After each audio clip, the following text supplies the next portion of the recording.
बिस्मिल्लाहिर्रहमानिर्रहीम। मैं हूँ साजिद सरदार जोइया। आज के हमारे वीलॉग का टॉपिक है मुल्क में बढ़ती हुई महंगाई और मौजूदा हालिया दहशतगर्दी की लहर।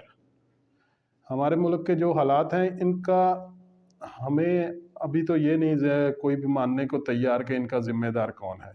तो हमें सबसे पहले तो ये खुद को डिफ़ाइन करना है कि इसका कोई ज़िम्मेदार है तो वो सामने आए। अगर कोई ज़िम्मेदार नहीं भी बन रहा तो हमें अपने मुल्क के लिए हमें बतौर अवाम क्या करना है।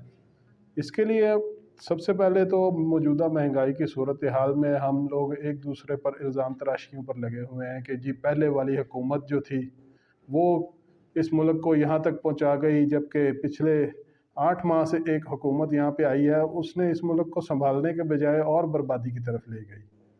तो जो आप देख रहे हैं मौजूदा सूरत हाल, जिस तरह रातों रात पेट्रोल का रेट 35 रुपये लीटर, डीज़ल का रेट 35 रुपये लीटर बढ़ा दिया गया, इस तरह से क्या हमारा मुल्क तरक्की की तरफ जानिब जाएगा? अवाम तो महंगाई के हाथों पहले ही पिसे हुए थे, अवाम तो आटे की लाइनों में पहले ही लगे हुए थे।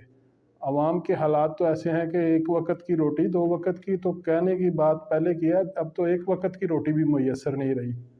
और ऊपर से सोने पे सुहागा हमारे मुल्क के सिक्योरिटी के हालात और ख़राब होते जा रहे हैं। हमारे मुल्क में जिस तरह दहशतगर्दी की लहर फैल रही है, इससे तो हमें नज़र ये आ रहा है कि अमेरिका अपना सारा मलबा हमारे सर पर डालकर यहाँ से जान छुड़ा के निकल गया, और ऊपर से वो हमें यही ज़ोर लगा रहा है कि जी पाकिस्तान को फ़ंड नहीं देने चाहिए। पाकिस्तान को, अगर पाकिस्तान के पास फ़ंड नहीं होंगे या पाकिस्तान दहशतगर्दी का मुकाबला करने के काबिल ना होगा तो इसका नुकसान अकेले पाकिस्तान को नहीं, पूरे आलम को होगा। तमाम दुनिया इस परेशानी को फेस करेगी। मौजूदा हालात पूरी दुनिया में इस तरह हैं कि महंगाई की लहर चल रही है। अपने हालात को संवारने की तरफ नहीं जा सकते क्या हम लोग अपने मुल्क के लिए एक दफ़ा इकट्ठे नहीं हो सकते?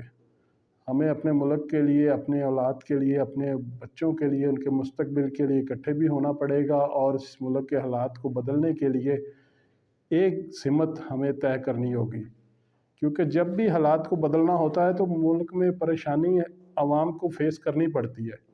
अगर हम एक दफ़ा अपनी परेशानी को, उसका डट कर मुकाबला कर लेंगे तो आगे हालात बेहतर हो जाएंगे। भारत क्योंकि सोवियत ब्लॉक में था और सोवियत यूनियन के साथ शुरू से अटैच रहा, लेकिन 1991 के बाद जब सोवियत यूनियन टूट गया था तो भारत ने अपने आप को एक फ्री मार्केट डिक्लेयर कर दिया।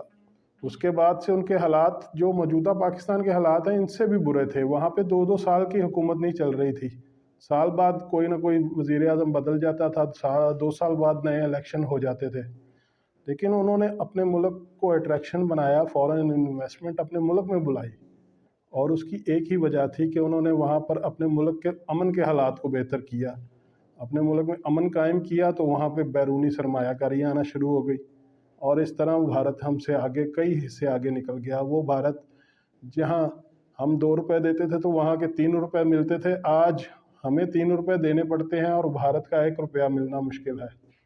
तो हमें अपने हालात पर, अपने इस मौजूदा निज़ाम पर बहुत ज़्यादा गौर व फ़िक्र करने की ज़रूरत है कि अगर हम लोग, हम आवाम, हम अपने मुल्क के लिए, अपने हकूक़ के लिए आज बाहर ना निकले तो फिर कब बाहर निकलेंगे?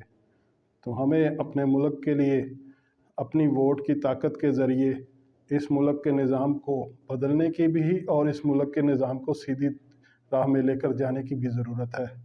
आप सब दोस्तों से यही इल्तमास है कि अपने लिए, अपने मुल्क के लिए सोचें। पाकिस्तान ज़िंदाबाद।